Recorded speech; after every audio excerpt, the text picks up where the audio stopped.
On a previous video we discovered how we could use the exact same fingering pattern for both the C major pentatonic and A minor pentatonic scales.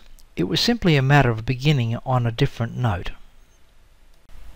On this video we're going to go behind the scenes and shed some light on the mysterious workings of the pentatonic scales.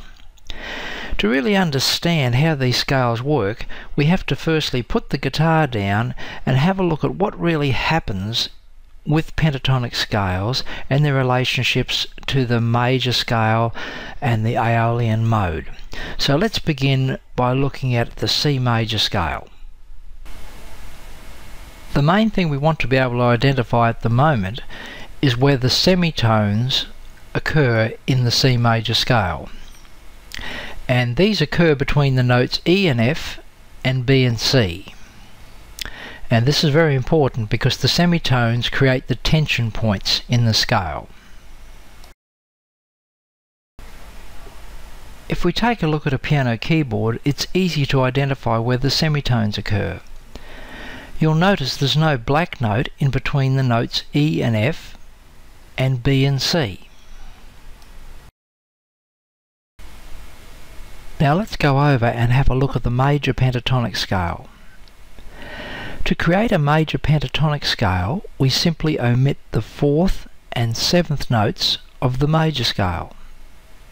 By doing this, we remove the semitones, and thereby removing the tension points in the scale. The significance of removing the semitones is that our scale no longer has that urgent need to return back to its home base, back to the tonic note, the C. And this means we have now a scale where it's very hard to play a wrong sounding note against a chord sequence in the key of C major. And of course this explains why it's a very popular scale. It's the use of the semitones that requires experience. In some cases, if the player plays the semitones against a certain chord, it won't quite fit, so you need to know how to be able to resolve the semitones, the tension points.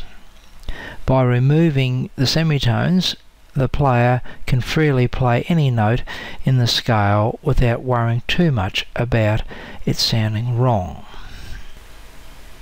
When I'm explaining this type of effect, I like to use an analogy of imagining we have some cushions that we filled with metal bars, metal strips, and in a room we had a giant magnet.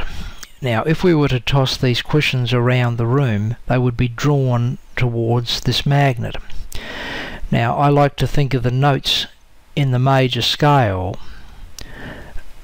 being like these cushions. They're drawn towards the tonic note, the C. Now when we have a major pentatonic scale, in other words when we have the semitones removed, it's like us taking the metal strips out of the cushions, and when we toss the cushions around the room they just bounce in any direction wherever they want to go. In other words, it's easy to manipulate these notes because they're not being drawn towards a particular home-based feeling. So there we have it. That's how we work out the notes in a major pentatonic scale. Now in actuality, I've been talking about stripping back the major scale, removing the tension points by removing the 4th and the 7th notes of the major scale.